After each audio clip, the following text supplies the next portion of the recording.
नमस्कार मित्रों, स्वागत है आपका हमारे YouTube चैनल में। जैसे कि हमने आपको आध्यात्मिक कहानियाँ बहुत सारी सुनाई हैं, वैसे ही आज भगवान के एक भक्त जिनका नाम रामदास है, उनकी भी कहानी सुनाने जा रहे हैं। भगवान के एक भक्त होते हैं रामदास, जो कि वृंदावन से 7 कोस दूर डाकोर नाम के स्थान पर रहते हैं। वो नित्य भगवान का कीर्तन, भजन, सत्संग करते हैं और वो वृद्ध होते हैं। और क्या करते हैं, रोज़ जब सुबह उठते हैं तो वो वृंदावन जाके भगवान के दर्शन करते हैं।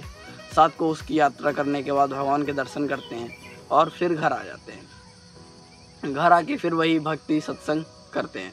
इस प्रकार से रोज़ भगवान के धाम में जाते हैं। भगवान को अपने भक्त का 7 कोस की यात्रा करना बहुत ही कष्टदायी लगता है, इसलिए वो उनसे कहते हैं कि तुम 7 कोस पैदल यात्रा करके मेरे लिए मत आया करो, तुम तो वृद्ध हो गए हो और मुझे तुम्हारा इस प्रकार आना जाना अच्छा नहीं लगता, क्योंकि मुझे बहुत कष्ट होता है।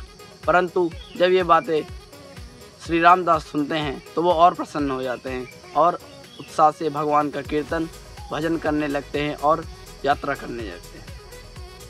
ऐसे ही वो नहीं मानते तो भगवान उन्हें आदेश देते हैं कि आप एक काम करो, वृंदावन में एक स्थान पे मेरी मूर्ति जो रखी हुई है, उस मूर्ति को ले जाके तुम डाकोर में स्थापित कर दो और वहाँ पे ही पूजा किया करो। देखिए कितना बड़ा भाग्य है उनका कि भगवान खुद आदेश दे रहे हैं कि मेरी मूर्ति को ले जाके अपने निवास स्थान में जगा दो।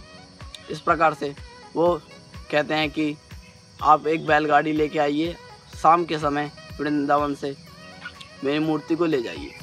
तो इस प्रकार से वो करते हैं, बैलगाड़ी पे जाते हैं शाम के समय और देखते हैं कि सब लोग वहाँ पे सो रहे होते हैं और वो जाके मंदिर में से श्री विग्रह जो होता है भगवान का, उसे लेके बैलगाड़ी में रख के चलने लग जाते हैं। अब क्या होता है, धीरे धीरे वो भगवान का भजन भी करते रहते हैं और वो ऐसे सोचते हैं कि भगवान जो बैलगाड़ी में बैठे हुए हैं वो सो रहे हैं और वो भगवान को गीत गा के प्रसन्न कर रहे हैं। इस प्रकार जैसे ही सुबह होने लग जाती है तो मंदिर के जो पुजारी होते हैं और जो पंडित लोग होते हैं, सब लोग उठ जाते हैं और देखते हैं कि भगवान का श्री विग्रह वहाँ पे नहीं है। वो चिंतित होकर ढूंढने लग जाते हैं तो देखते हैं कोई बैलगाड़ी आ रही है, तो वो लोग क्या करते हैं, उस बैलगाड़ी का पीछा करते हैं। इस प्रकार से वो ले जा रहे होते हैं, भगवान का भजन करते रहते हैं। तो भगवान को तो पता चल जाता है कि उनके भक्त के ऊपर संकट आ रहा है। तो वो जो पंडित लोग होते हैं वो सोचते हैं कि ये चोरी करके ले जा रहे हैं इस मूर्ति को।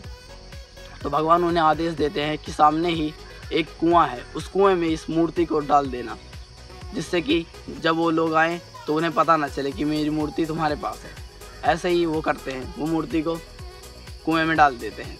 अब वो लोग आते हैं तो सोचते हैं कि यही चुरा के ले जा रहा था, तो तुरंत उसकी जो भगवान के भक्त होते हैं उनकी डंडे से मार मार के उनकी पिटाई करने शुरू कर देते हैं।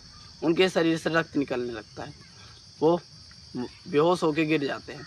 और जब ये इस प्रकार से मार रहे होते हैं तो भगवान की लीला शक्ति उनकी मदद नहीं करती है, मतलब रामदास की मदद नहीं करती है। वो उनके भक्त की परीक्षा लेना चाहती हैं। इस प्रकार से जब वो बेहोश हो जाते हैं तो जो पंडित लोग होते हैं उस कुएं में से भगवान की मूर्ति को निकालते हैं। अब जब निकालते हैं उस मूर्ति को तो वो देखते हैं कि भगवान के शरीर पर रक्त की बूंदें पड़ी हुई हैं और पूरा जो कुएं का जल है वो रक्त से भर गया है। जब वो पंडित जो लोग होते हैं वो मूर्ति को ले लेते हैं तो जो भगवान की लीला शक्ति होती है वो क्या करती है, जो रामदास होते हैं उनको स्वस्थ कर देती है, क्योंकि वो परीक्षा में उत्तीर्ण हो जाते हैं। उसके बाद श्री विग्रह में से एक आवाज़ आती है कि मेरे भक्त को मेरी मूर्ति वापस लौटा दो, इसके बदले में अगर तुम्हें कुछ धन चाहिए तो मेरे भक्त से ले लो। परंतु वो जो भगवान के भक्त होते हैं रामदास, वो तो बहुत ही ज़्यादा निर्धन होते हैं। वो अपने गांव के समीप पहुंच जाते हैं तो वो क्या करते हैं, वो इसलिए घर में जाते हैं तो धन की व्यवस्था करने के लिए अपनी पत्नी से कहते हैं। इस तरफ जो ब्राह्मण होते हैं वो क्या करते हैं, तराजू लेके आ जाते हैं कि एक तरफ श्री विग्रह रख देते हैं और दूसरी तरफ वो धन की लालच में धन लेने के बारे में सोचते रहते हैं। तो वो अपनी पत्नी के पास जाके कहते हैं कि आप अपने कुंडल दे दीजिए। वो कुंडल लेके जैसे ही दूसरी तरफ तराजू की दूसरी तरफ रखते हैं तो मूर्ति वो कुंडल का भार ज़्यादा हो जाता है और मूर्ति का भार कम हो जाता है।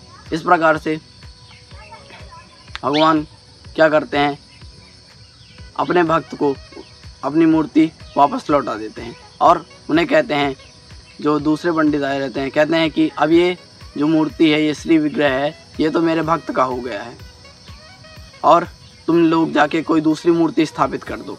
और जो वो 2 कुंडल में ही भगवान की मूर्ति का भार हल्का हो गया, तो उनकी लालच के लिए भगवान ने इस प्रकार से किया था।